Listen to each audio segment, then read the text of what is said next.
Morgan Stanley menurunkan peringkat ekuitas bursa saham Indonesia menjadi underweight.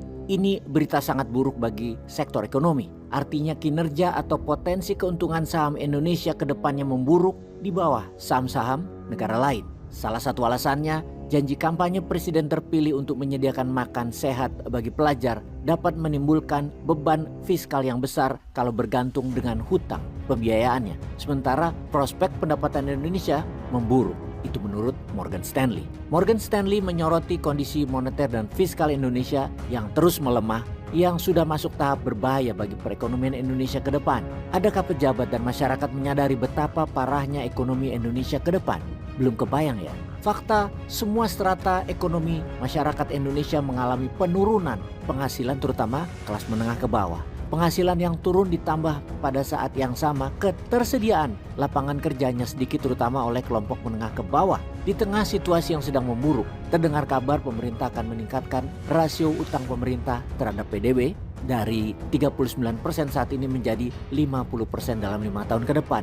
Artinya ketentuan atau undang-undang yang membatasi defisit APBN sebesar maksimal 3% dari PDB akan dinaikkan. Berita ini membuat kurs spot rupiah langsung anjlok. Kurs spot rupiah menyentuh 16.477 per dolar. Padahal kurs rupiah masih bertahan di sekitar 16 ribuan atau 16.280 per dolar pada paginya. Aslinya Bank Indonesia tidak berdaya sama sekali, juga tidak dapat menahan laju penurunan kurs rupiah yang sangat cepat. Kalau dianalisa secara mendalam, rencana kenaikan rasio utang menjadi 50% menunjukkan tim ekonomi yang sedang bingung atau panik untuk bisa memenuhi janji kampanye terkait makan siang gratis atau susu gratis, serta beban neraca perdagangan yang minus, ditambah beban hutang pemerintah yang besar. Mengatasi permasalahan tersebut dengan meningkatkan defisit APBN dan menaikkan rasio utang menjadi 50% malah menjadi bumerang. Kurs rupiah akan anjlok ke angka 17.500 bahkan 18.000. Itu bukan mustahil akan tercapai. Mau bukti lagi bahwa ekonomi Indonesia dalam bahaya? Kita rangkum masalah dalam negeri. Inilah data-data ekonomi yang ada saat ini yang cukup memberikan kecemasan bagi berbagai pihak. Satu, pertumbuhan kredit itu menurun. Pertumbuhan kredit bulan Februari mencapai 11,28. Angka ini lebih rendah dibandingkan Januari yang tumbuh 11,83 year on year. Berdasarkan jenis penggunaan, mayoritas pembiayaan adalah untuk rumah tangga mengalami kemunduran. Untuk kredit multiguna yakni 39,3% menjadi 37,7%. 2% itu gede sekali. Pada kredit kendaraan bermotor juga lebih rendah. Begitu pula pada kredit peralatan rumah tangga yang menurun menjadi 12% dari sebelumnya 12,9%. 2. Suku bunga acuan tinggi. Suku bunga yang tinggi ini berdampak pada kredit yang berpotensi akan semakin mahal.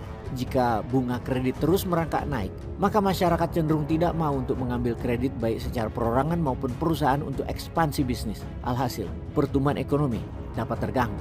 3. Harga pangan tinggi. Harga beras di dalam negeri terpantau terus melonjak hingga berulang kali pecahkan rekor. Harga beras premium sempat menembus 16.500 per kilo dengan beras medium sekitar 14.500 per kilonya. Harga beras memang terus mengalami kenaikan sejak Agustus 2022.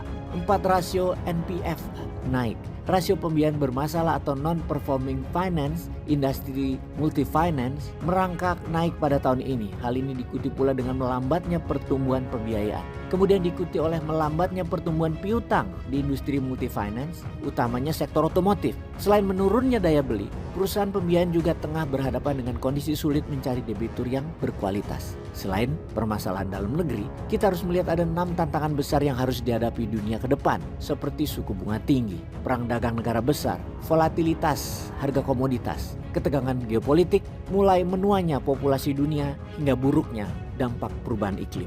Sahabat, kita semua setuju geopolitik dunia baru akan membuat tatanan ekonomi baru. Pertanyaannya, mana tatanan ekonomi Indonesia ke depannya? Masa dinaikin rasio utang sih? Peace.